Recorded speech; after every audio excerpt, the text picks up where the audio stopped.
La revista El Doctor en Casa presenta su programa El Doctor en Casa TV, con la conducción de Vivi Landó, con el patrocinio de Punto Pharma, tu salud y belleza. Haggis, bienvenida a la vida de padres, una vida caóticamente hermosa. SPS, Medicina Prepaga de Cooperativistas, es un servicio de Coomesipar Limitada. Paracetamol Matidol, contra el dolor y la fiebre. Apracur, té caliente, te calma. McDonald's, me encanta. Con el auspicio de AAS 125, con un comprimido al día, prevenís el infarto.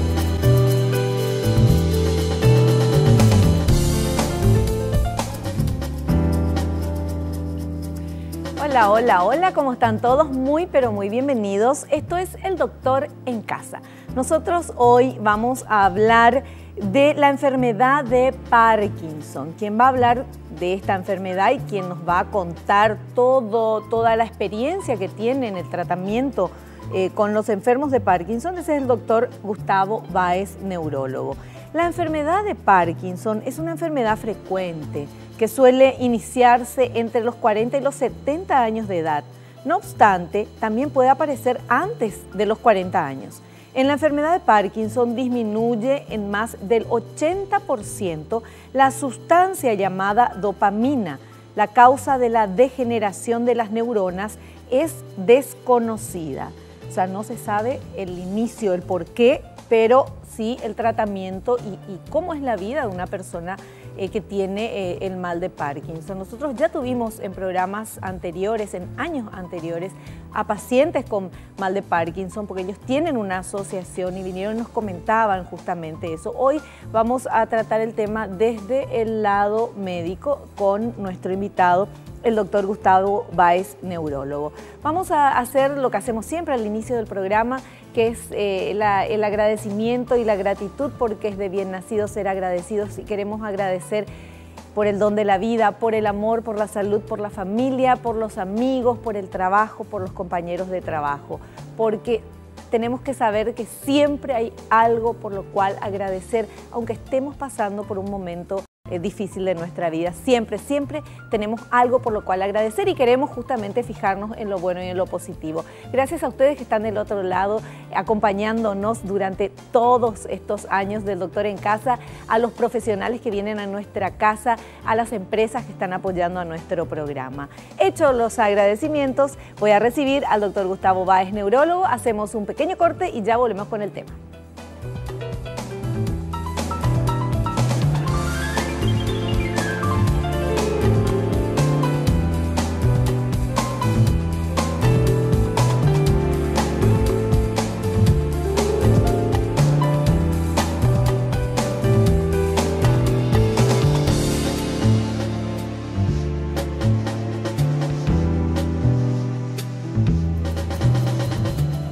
Estamos con nuestro invitado, el doctor Gustavo Báez, neurólogo. Doctor, bienvenido al programa, ¿cómo está? Un placer estar contigo, un placer estar en el programa. Un gusto tenerlo acá una vez más y vamos a hablar de este tema que es tan interesante y tan preocupante también, la enfermedad de Parkinson.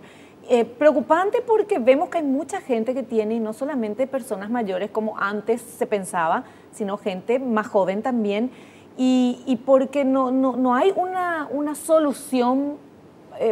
Como se descubrió tal cosa y ya se cura el Parkinson, ¿verdad? O sea, eso quería que nos hable y nos digas, podemos evitar, ya está escrito en nuestros genes que vamos a tener, qué tenemos que hacer para zafar y en el caso de tenerlo, ¿cómo es la vida de una persona con Parkinson? Sí, bueno, la enfermedad de Parkinson, digamos, clásica, la clásica enfermedad de Parkinson, digamos, no tiene un carácter genético, hereditario, o sea, la clásica enfermedad.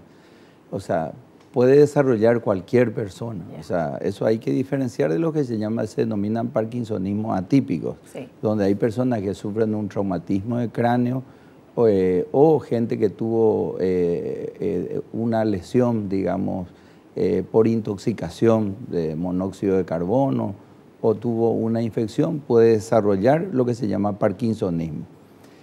Hay otros parkinsonismos por intoxicación de metales pesados, Entonces, pero clínicamente uno puede hacer el diagnóstico. O sea, hay que recordar que el Parkinson no tiene un diagnóstico, como siempre, las veces que vine a tu programa habíamos explicado, que es lo que se denomina enfermedades neurodegenerativas. No tienen un diagnóstico radiológico, no se puede hacer una resonancia y decir esta persona tiene Parkinson. O no tiene un diagnóstico laboratorial. Entonces la clínica lo que sirve para diagnosticar. Cuanto más temprano uno haga el diagnóstico, mejor va a ser, o sea, más tiempo de sobrevida va a tener el paciente, mejor calidad de vida. Siempre hay que recordar que el primer médico que le ve a un paciente parkinsoniano generalmente en todo el mundo es un traumatólogo, ¿por qué? Por los dolores musculares que suele aparecer en esta enfermedad. Y yendo a tu pregunta, hay gente, se ve Parkinson en personas muy jóvenes, de 20 años incluso, y en personas, digamos, cuando por supuesto al aumentar la edad de la persona va teniendo, como tiene mayores comorbilidades, mayores patologías, o sea, derrames, infartos, eso hace que aparezca más, digamos, enfermedad de Parkinson. ¿Hay algo que está escrito en los genes? Sí, hay marcadores genéticos que se hacen en ciertos lugares del mundo. En Latinoamérica no tenemos eso, que te pueden decir que tenés chance para desarrollar, no te dice que vas a desarrollar una enfermedad. Y el tratamiento, digamos, repito, lo ideal es un diagnóstico temprano y un tratamiento precoz para que el paciente tenga una buena calidad de vida. Bueno, ¿cuáles son los síntomas que uno puede, de inicio? Porque usted dice hay que tratar de tomarlo bien de inicio, pero es una enfermedad degenerativa. Que con una tomografía o con una radio X o lo que sea, no se ve que se está degenerando, que se está descomponiendo, por decir de alguna manera, nuestras neuronas, ¿verdad? Sí. Entonces, ¿qué señales de alerta o qué cositas pueden estar pasándonos? Y entonces tenemos que tener atención y decir, a la pucha, esto puede ser, y me voy ya al neurólogo. Sí.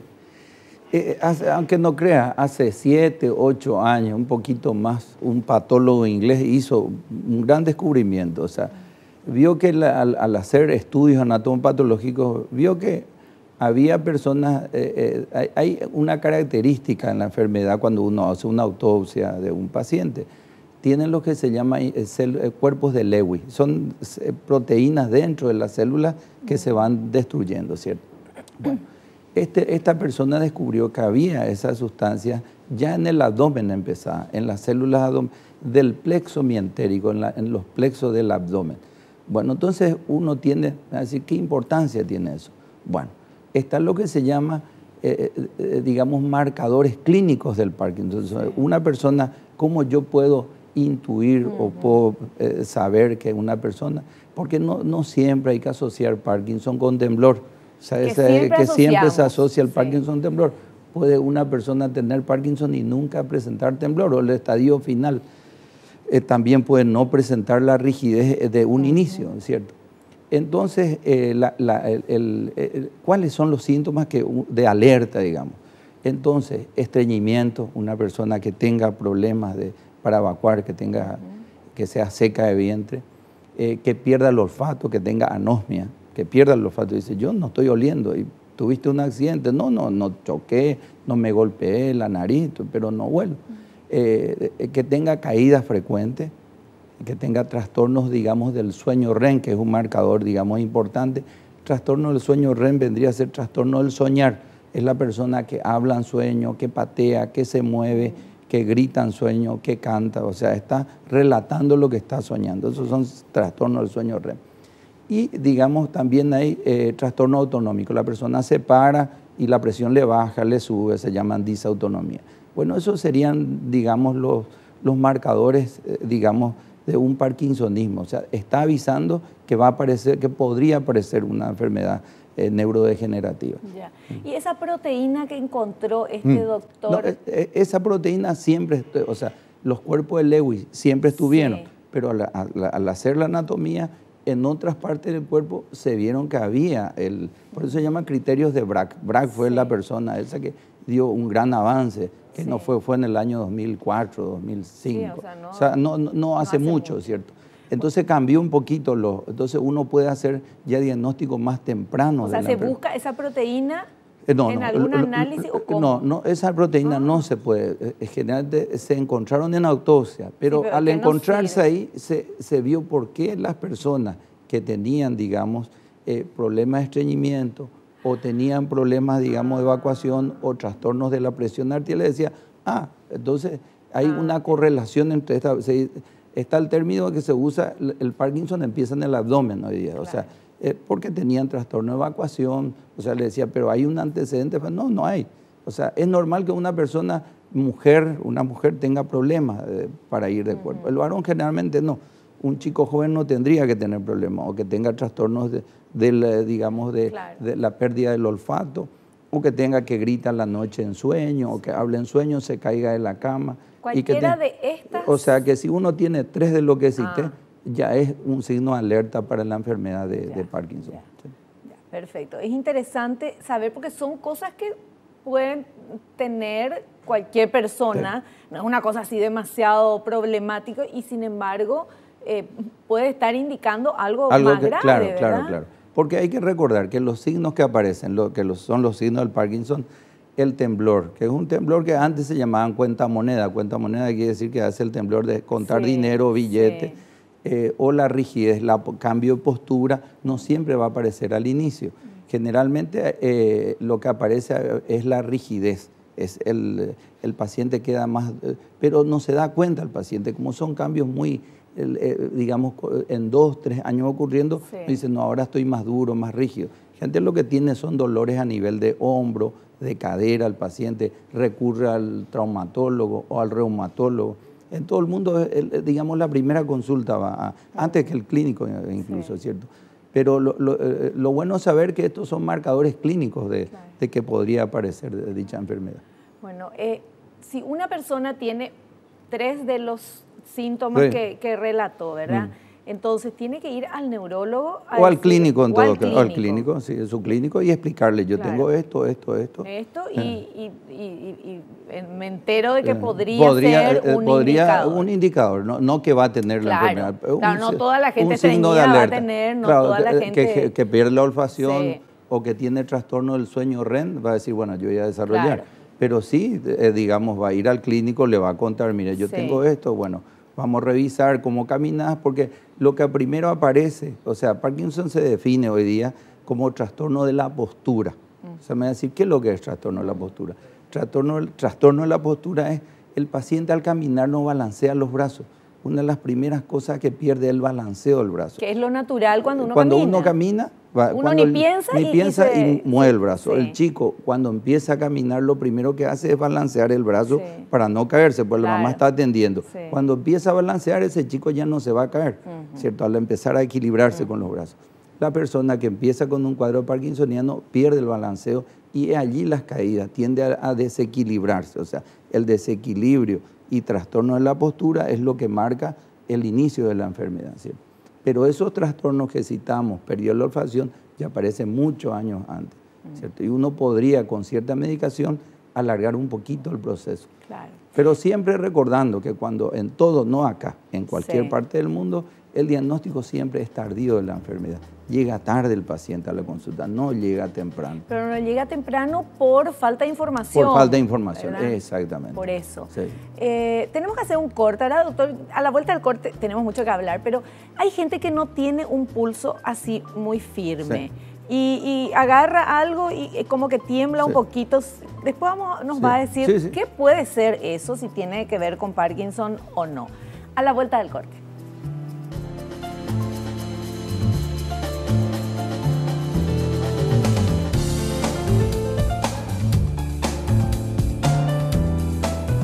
Continuamos charlando con el doctor Gustavo Báez, él es neurólogo y está hablándonos del mal de Parkinson. Yo le preguntaba antes del corte, de repente hay veces que hay personas que ponen las manos así y tiemblan, ¿verdad? O sea, normalmente tiemblan un poquito. Hay otras personas que de repente tienen buen pulso y hay días que no. ¿Eso tiene algo que ver, doctor, o nada que ver? En cuanto al Parkinson, como te había dicho, hay gente que tiene Parkinson y nunca va a temblar o va a temblar en los estadios finales. Fíjate los temblores, la mayoría de los temblores se llaman, son posturales o son temblores esenciales. Ya uno trae de chiquitos los temblores esenciales. ¿Por qué se llama de postura? Porque al levantar la mano tiembla la persona. Al bajar la mano a apoyar, desaparece el temblor. Lo contrario en el Parkinson. En el Parkinson la persona que tiene levanta y disminuye el temblor. Al apoyar empieza a temblar más, al reposarlo. Por eso se llama temblor de reposo. O sea, hay una diferencia entre lo que es los temblores, digamos, o sea, tiene varios tipos de temblores. Pero hay gente que tiene hipertiroidismo y va a temblar. Hay gente que tiene temblor esencial, va a temblar. Hay gente que toma mucho café o mucho, digamos, o va a hacer nebulizaciones con salbutamol, con broncodilatadores y le va a producir temblor. Está nerviosa, hay personas que se ponen nerviosas y tiemblan, ¿cierto? Hay también un temblor que llamamos senil, o sea, hay gente que no es Parkinson, que a medida que va en edad tiene un cierto temblor, pero esos temblores son de postura o son a hacer cierto tipo de actividades. Claro. No el temblor de reposo. Reposo es apoyar la mano y ahí empieza a temblar. El parkinsoniano levanta la mano, disminuye el temblor. Apoya la mano, lo contrario que haría otra persona que está nerviosa, claro, va a apoyar y va a disminuir. En el caso del Parkinson, apoya y ahí tiemble más. Entonces tiene que tratar de agarrar cierta postura como agarrar la mano, apretarse, poner la mano atrás para tratar de ocultar ese temblor. O sea, pero digamos, hay varios tipos de temblor. O sea, hay mucha gente que tiembla, pero las causas son diversas. Claro, claro, no confundir siempre temblor con Parkinson. Claro, porque es que por más que digamos, doctor, mil veces, cuando uno piensa en Parkinson, piensa en el temblor. En el temblor, ¿verdad? Y estamos aprendiendo que hay también otros tipos de Parkinson que no tienen temblores y que tener temblor no significa que tengas Parkinson. O sea, para entender un poquito más y ir conociendo y ir aprendiendo qué es lo que queremos. Tenemos material preparado por el equipo de producción. Vamos a ver ese primer material.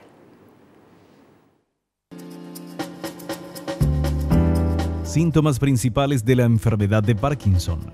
Los principales síntomas de la enfermedad de Parkinson y presentes en la mayoría de los pacientes son el temblor en reposo, que suele desaparecer durante los movimientos voluntarios, la rigidez muscular, la lentitud y la poca amplitud de los movimientos voluntarios, los trastornos del equilibrio postural que generan alteraciones de la marcha y caídas al suelo, y la marcha característica, a pasos rápidos y cortos de forma incontrolada llamada marcha festinante.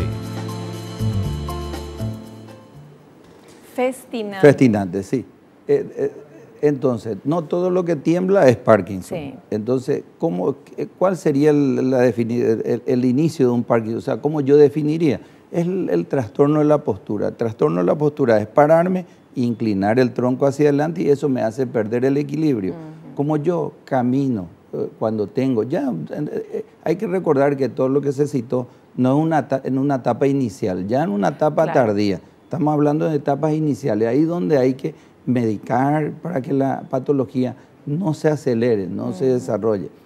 Entonces, uno tiene trastorno del equilibrio y tiende a tener caídas frecuentes y arrastra los pies un poquito el paciente. Y al arrastrar los pies, al realizar giros, tiende a caerse, ahí es donde se cae. Va al baño a la noche la persona que tiene y al girar pierde el equilibrio, ¿cierto? Ese es el trastorno de la postura. En cuanto a lo otro, la marcha, digamos, de pasos pequeños que se llama, en algunos pacientes se ve, pasa que en esa etapa tardía ya el paciente está medicado. Claro. Entonces, ya va a ser difícil observar. O sea, que llegue un paciente con marcha festinante es porque su patología ya tiene años y años y años. Que antes lo ideal es diagnosticarlos antes de que empiezan a tener trastorno de la marcha. Y esa marcha festinante es la que con pasitos chiquititos y arrastrando. Arrastrando y hace, cuando empieza a caminar no puede frenar el paciente. Dice, como que corre y el cuerpo... Festinante es de fiesta. De fiesta, ¿o de dónde? Parece que está bailando. Trencito. Parece que está bailando. Entonces empieza con pasos pequeños y va y cae hacia adelante, no puede detenerse. Claro. Es donde tiene caídas. Pero eso ya es una etapa tardía de la patología. No va a debutar un paciente con marcha festinante, ¿cierto? Hay otros parkinsonianos que no tienen, o sea, donde uno no ve ese tipo de marcha, presentan otro tipo de marcha. Pero también las personas mayores también caminan un poquito así arrastrando los pies. Eso no significa que tenga, bueno, ¿verdad? Exactamente, a eso voy. Hay personas que van a tener una marcha parecida a la del Parkinson, que no va a ser la de Parkinson. Claro. Hay una patología que se llama, porque hablamos de Parkinson y hay muchas patologías que simulan que son los parkinsonismos atípicos, donde tenemos una patología que es el freezing gait, que vemos bastante. Es un parkinsonismo de la cintura para abajo. Solamente hay trastorno de la marcha, el paciente puede hacer, no tiene rigidez toda su vida, puede mover el brazo, puede realizar todo tipo de tareas, pero cuando va a caminar tiene esa marcha festinante, o más que la marcha festinante, lo que tiene es pie imantados los pies, se le pega al pie, al suelo y no puede, o sea, no le responde el pie, dice, me trabé, me quedé duro, o sea, no puede levantar, se llama pies imantados, parece como si se le pegase el pie al suelo. Esa es la característica principal de los parkinsonianos en general, la marcha con imantación, o sea, quiere dar pasos y no puede porque el pie siente que está pegado. Claro. Bueno, ahora, una persona ve el programa o leyó o vio y dice, bueno, tengo 3 o tengo 4 estos síntomas que dijo el doctor. Va a su médico, el médico le deriva al neurólogo. Sí. ¿Qué es lo que se hace con un paciente que viene con un inicio de Parkinson o porque tiene alguno de estos síntomas? Claro, de los marcadores clínicos que a mí hablan. Claro. Eso. Siempre hay que recordar que cuando la enfermedad de Parkinson nunca empieza generalmente tiende a empezar en el miembro superior, después eso va al miembro inferior, del mismo lado, pasa al otro lado, si es derecho, brazo derecho, pierna derecha, miembro superior izquierdo, o sea, no empieza simétricamente, es asimétrica. Sea, comienzo a temblar o lo que sea. O tengo rigidez, generalmente va a tener rigidez en un miembro, o al hacerle caminar no va a mover ese brazo, o va a tener menos, o sea, si uno hace una buena clínica, una buena semiología, enseguida va a detectar la patología. Entonces uno le va a decir, bueno, mire, tiene un principio de una patología que se llama parkinsonismo, no se le etiqueta generalmente de enfermedad, sino se le dice parkinsonismo, y va a tomar tal y tal medicación. Generalmente se le pide una tomografía simple que podría darnos porque hay, digamos, hidrocefalia, tumores que podían simular una patología. Entonces se hace una tomografía simple. Generalmente la tomografía en el 99.9 viene normal, o sea, y un laboratorio común, nada más. Después la clínica es lo que determina, pero si un paciente viene con un buen examen clínico, uno puede determinar la patología. O sea, cuando más temprano, mucho mejor chance, mucho mejor calidad. ¿Y qué se hace cuando se detecta que esa persona? ¿Hay medicamento? Sí. ¿Hay ejercicio? ¿Qué es lo que hay que hacer? ¿Qué es lo que se hace? Bueno, generalmente antes estaba el concepto de que cuando más temprano se daba la medicación, más daño se le podía hacer al paciente. Solamente existían 1 o 2 tipos de medicación. Hoy tenemos varias otras medicaciones que ayudan, que se llaman agonistas dopaminérgicos. Y estos agonistas, dándole al paciente, el paciente, digamos, vive mucho tiempo, tiene una buena calidad de vida, puede realizar su actividad de la vida diaria, trabajo, conducir, o sea, y, digamos, va haciendo ejercicio. O sea, cuando me decís qué ejercicio, y caminata. O sea, lo mejor que puede hacer un paciente es caminata, si quiere al gimnasio, vaya al gimnasio. Sí, en la etapa inicial. En una etapa, digamos, si viene una etapa más avanzada, le indicamos generalmente hacer caminata en el agua, en la pileta. Cuesta un poquito porque tiene que ser una pileta playa, o si tiene el paciente una pileta, o va a un centro de rehabilitación, que la mayoría ya tienen pileta, tiene que caminar nada más, porque caminar en el agua implica balancear el brazo. Quien corrió alguna vez en el agua sabe que tiene que mover el tronco, entonces hace caminatas en el agua. Eso es lo mejor que hay, ¿cierto? O sea, la caminata no le va a mejorar su Parkinson, pero sí la parte muscular, los dolores, le va a ayudar bastante en eso. Perfecto. Bueno, doctor, vamos a hacer un pequeño corte. A la vuelta continuamos hablando. Está súper interesante el tema.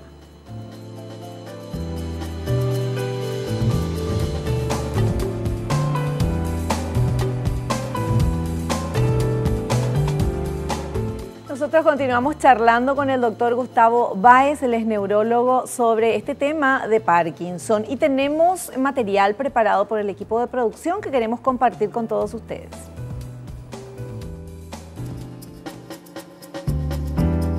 Posibles complicaciones. Dificultad para realizar las actividades diarias. Dificultad para tragar o para comer. Discapacidad difiere de una persona a otra. Lesiones por caídas. Neumonía por inhalar saliva. Efectos secundarios de medicamentos.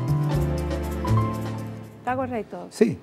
En nuestro país el principal problema son las interacciones con otros medicamentos, ¿cierto? Que vemos frecuentemente, porque hay muchos medicamentos que producen parkinsonismo. O sea, hay antieméticos, remedios para... ¿La fiebre? Para la dispepsia, para las náuseas, para los vómitos, que empeoran, producen parkinsonismo. O sea, uno va y encuentra un paciente con un parkinsonismo. O sea, el neurolépticos, remedios ya que digamos que manejan en el área psiquiátrica, pero que producen también parkinsonismo. Y después tenemos los vasodilatadores. Vasodilatadores son remedios que se usaban mucho en otorrino, que digamos hasta hoy día vemos que no que el profesional le da, pero sino que la gente tomó, le hizo bien y siguió automedicándose. Y esa gente termina, si tiene algún sustrato, alguna base para desarrollar la enfermedad, dispara la enfermedad. Y, digamos, tenemos tanto Parkinson o parkinsonismo, tenemos por medicación en nuestro país. En cuanto a lo de la comida, sí es importante, ¿cierto? O sea, siempre hay que tener en cuenta que en una etapa avanzada de la enfermedad, a veces le quieren dar de comer acostado al paciente. Siempre hay que recordar que hay que sentarlo. La comida bien, digamos, tiene que tener consistencia pudín o flan, no darle carne, o sea, licuar, darle un caldo. O sea, el paciente tiene que consumir mucho líquido, el paciente, porque ¿qué es característico de los pacientes mayores? Pierden el sentido de la sed, no tienen sed, entonces no sienten sed. Entonces hay que, digamos, ponerle, nuestro verano es muy caluroso, ¿cierto? Hasta nuestro invierno, entonces hay que insistir mucho en la hidratación, sentarlo bien al paciente y preparar comidas adecuadas para la patología. Doctor, ¿y el tema del agua de pozo acá en nuestro país con los metales y todo eso? Los metales, sí. Había comentado ya en programas anteriores que habíamos hecho un estudio hace tiempo que la mayor cantidad, digamos, de parkinsonianos habíamos observado en las áreas de Central, Cordillera y Paraguarí. Ese es el lugar donde hay mayor cantidad de parkinsonianos en nuestro país. No es que tenga mayor densidad, o sea, el departamento central, pero el otro departamento no. Pero viniendo de otros lugares hay, pero no hay en la cantidad, digamos, con respecto a la población de esos departamentos que hay. Entonces, lo que le unía a ellos eran que todos ellos habían consumido, o sea, agua de pozo. O sea, la mayor cantidad de gente, no de aljibe. Aljibe es lo que se saca del techo y se guarda en un recipiente, sino que eran gente que habían consumido agua de pozo. O sea, se había hecho estudios de si había plomo, mercurio. Hay que hacer recordar a la gente que no todo lo que tomen agua de pozo van a asustar. Pero sí eso habíamos encontrado, ¿cierto? Que son áreas así muy puntuales. Siempre entonces recordar que todo lo que sea metales pesados produce parkinsonismo. ¿Qué son los metales pesados? El plomo, el mercurio. Hay que recordar que la amalgama de los dientes no tiene plomo, pues se le dice plomadura, pero en realidad tiene mercurio, ¿cierto? Y eso hubo estudios que se hicieron en poblaciones de gente que estuvo en los geriátricos que tenían demencia y parkinsonismo, donde encontraron, porque se puede dosar el plomo en sangre, altos niveles tenían de mercurio o metales pesados, ¿cierto? Perfecto. Bueno, ¿tenemos otro material? ¿Podemos presentar?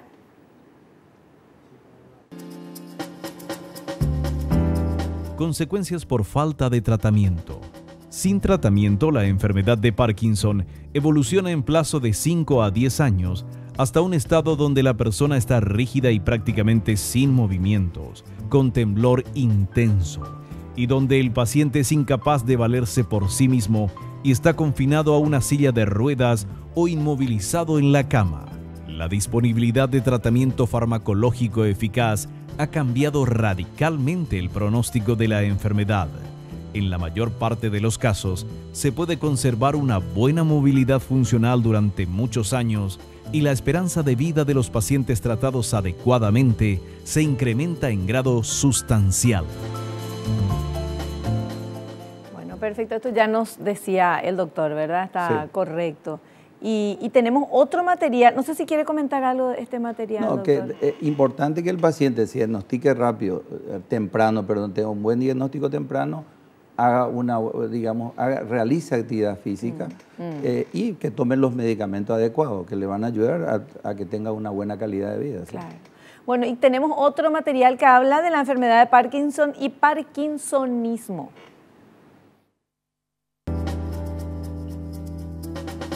Enfermedad de Parkinson y parkinsonismo. Parkinson no es lo mismo que parkinsonismo. A pesar de su estrecha vinculación, muchos hilos los separan. El término parkinsonismo se refiere a cualquier afección que implique los tipos de cambios de movimientos observados en el mal de Parkinson. Estos problemas incluyen temblores, movimiento lento, rigidez de los brazos y piernas. Los síntomas son causados por ciertos medicamentos, un trastorno diferente del sistema nervioso u otra enfermedad. Sí, es importante entonces hacer la aclaración. Hay Parkinson y parkinsonismo. ¿Cómo uno hace la diferenciación? Por la clínica. Tampoco hay, digamos, la característica de los parkinsonismos es que aparecen tanto en miembros superiores como en miembros inferiores, generalmente. La enfermedad de Parkinson, lo característico es que empiece en un miembro superior, pase al miembro inferior del mismo lado y luego pase al lado contralateral. Entonces, parkinsonismo puede ser traumatismo, secuela de infecciones, accidentes vasculares, claro, intoxicaciones por, digamos, metales. O sea, hay varias causas, hay tumores que simulan, digamos, un parkinsonismo. Entonces, siempre es hacer, no hace falta hacer una resonancia al paciente, con una buena clínica, una tomografía, un buen interrogatorio, uno puede hacer el diagnóstico. ¿Sí? Perfecto. Bueno, y tenemos preguntas en las redes sociales. Vamos a ver quién está por ahí. ¿Qué quiere saber? Pedro, de Atirá. ¿Puedo continuar ejerciendo mi profesión si tengo la enfermedad de Parkinson? Sí, digamos, depende del estadio de la patología. Si es un estadio reciente y el paciente está bien medicado, puede realizar todo tipo de actividad. No hay contraindicación digamos, en ningún tipo de actividad en cuanto a Parkinson de inicio reciente. ¿Sí? Perfecto. Bueno, vamos a mandarle un saludo a Pedro de Atirá porque está siempre en las redes sociales haciendo las consultas. Tenemos otra pregunta. A ver, Marina de Asunción dice, mi abuelo tiene la enfermedad de Parkinson. A veces cuando camina se queda inmóvil. ¿Qué es correcto hacer en ese caso? Bueno, eso siempre se usa el término on-off, prendido, apagado. Generalmente los periodos off, digamos, o congelamiento del paciente, se debe a que la medicación dejó de actuar. Entonces hay que recordar que la medicación en parkinsonismo es artesanal. Cada paciente uno tiene un tipo no puede estandarizar uno la medicación. Entonces lo que se debe hacer es modificar, digamos, la medicación de modo que no realice los periodos, no tenga o que minimice los periodos, porque ahí es donde cae el paciente. Y la principal causa, digamos, de internación de un paciente son las caídas, la fractura por caída en el parkinsonismo. Perfecto. Bueno, doctor, llegamos a la parte final. Queremos agradecerle por su presencia y nos explicó con tanta paciencia como siempre y pudimos entender. Muchísimas gracias. Gracias, Evi, gracias por invitarme. Y lo esperamos en un próximo programa. Nosotros vamos a hacer un pequeño corte. A la vuelta, el doctor Jorge Vacante. Vamos a hablar de cómo se tiene que alimentar una persona con Parkinson. Volvemos ya.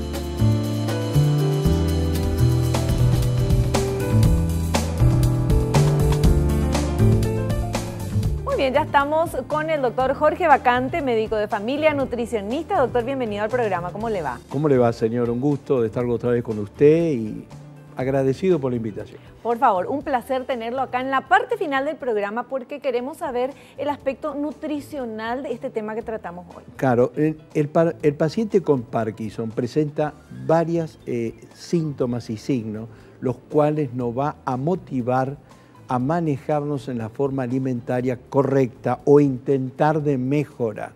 Es un paciente que por sus movimientos, por sus temblores, por la característica de su propia enfermedad, es un paciente que tiende a adelgazar. O sea, con el correr de los tiempos de la enfermedad, es un paciente que está delgado y por lo tanto nosotros tenemos que tener presente esos aspectos para ajustar alimentariamente y que el paciente no se vaya deteriorando. Pero también hay circunstancias, esto lo vamos a ampliar un poco, hay circunstancias, por ejemplo, en primera circunstancia, el paciente tiene que tomar los alimentos. Para eso hay que posibilitarle ciertos elementos para alimentarse que sean prácticos para él. Por ejemplo, un plato hondo con una superficie antideslizable. Los cubiertos, ya sea tenedor, cuchillo, cuchara, con el mango ancho. ¿Para qué? Para que pueda prenderlo, etc. Y a veces hasta que hay que cambiar la formación del tenedor, hacerlo curvo, de tal manera para facilitar, porque no se olvide que el problema es que yo tome y de tomarlo... Claro, como los cubiertos de bebé cuando comienzan a comer, ¿verdad? Correcto. También para facilitar la ingesta de las bebidas, de las aguas, de los líquidos, de los jugos, etcétera, verdaderamente se puede usar tipo de bombillas, que de esa manera el paciente va a tener mayor facilidad. O sea, el paciente tiene que estar sentado, erguido, debe acompañárselo al paciente en su alimentación, no apurarlo, porque es un paciente que tiene, como explicaba bien el especialista, lentitud en los movimientos. Él no puede apurarse en la ingesta de los alimentos, porque entonces se alimenta mal, hace una mala digestión, porque ya tienen trastorno digestivo propio de la enfermedad. Otro de los temas es los condimentos de los alimentos, bajar la sal, porque ya son pacientes que por su característica toman menos líquido, y si toman menos sal, si toman sal, absorbe líquido lo poco, entonces entran en un estado a veces de deshidratación leve, no estoy hablando de las graves.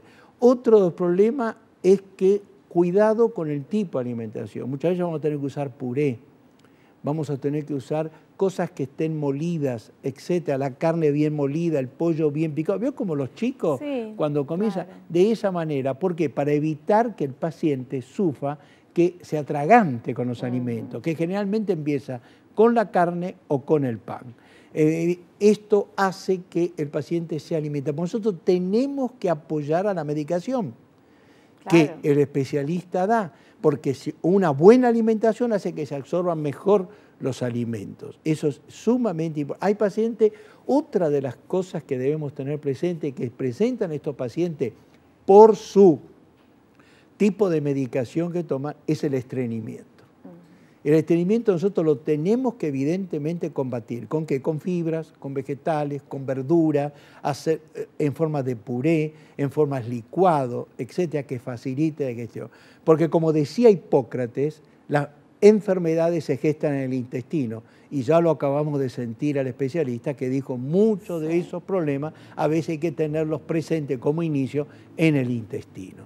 O sea, también complementar a veces las medicaciones con vitaminas, complejos vitamínicos, teniendo presente muy bien, y eso ya lo va a indicar el profesional, la vitamina B6. ¿Por qué la vitamina B6? Porque si ingerimos en exceso esa vitamina con los alimentos, etcétera, puede alterar la absorción de la L-Dopa. Entonces, todas estas cosas que tenemos que tener presente para que no se deteriore nuestro paciente. A veces el paciente puede tener náuseas, puede tener vómitos, provocados por la misma enfermedad, por las mismas alteraciones. Y entonces, ¿qué tenemos que hacer con ese paciente? Regular la alimentación, que coma más seguido, cada 2 o 3 horas. ¿Y si no tiene apetito? Muchas veces no tiene apetito el paciente, podemos estimularle el apetito con algún medicamento de los estipulados o hacerle agradable a la vista el alimento, ¿no? Si no presentar monotonía de la alimentación, diversos colores. Yo diría, para ser práctico, tratarlo al paciente y presentarle como se debe presentar en un chico, con diversos colores. De tal manera que llame, y no cantidades, sino que coma regularmente. Y no aburrirlo también con el mismo puré siempre, ¿verdad? Correcto. Usted puede hacer puré de distintos colores, puede hacer flanes, entonces puede hacer gelatina, cosas que facilite, no le compliquemos, porque ese paciente puede sufrir un problema de atragantamiento o problemas de ingesta de alimento que lo ahogue o provoque una neumonía o una afección que agrave el problema parkinsoniano. Yo creo que nosotros tenemos que tener, por eso en la parte nutricional tenemos que tener todo este presente, la hipersalivación también, son pacientes que tienen mayor cantidad de saliva, entonces a esto tenemos que intentar de hacer una educación de tipo alimentario. Perfecto, como siempre clarito. Doctor, muchísimas gracias. No, gracias a usted por la invitación, es un gusto. Lo esperamos en un próximo programa y nosotros nos despedimos. Hasta el próximo programa, si Dios así lo permite. Espero que te haya gustado, que hayas aprendido como lo hicimos todos aquí. No te olvides, naciste para ser feliz, no te conformes con menos. Chao, que pases bien.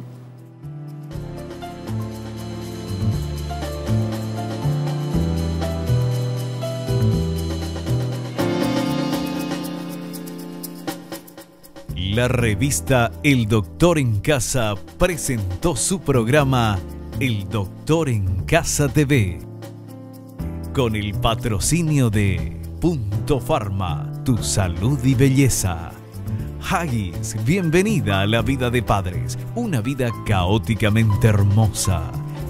SPS, Medicina Prepaga de Cooperativistas, es un servicio de Comesipar Limitada.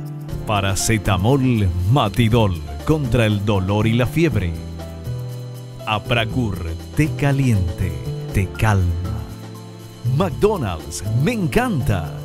Con el auspicio de AAS 125, con un comprimido al día, prevenís el infarto.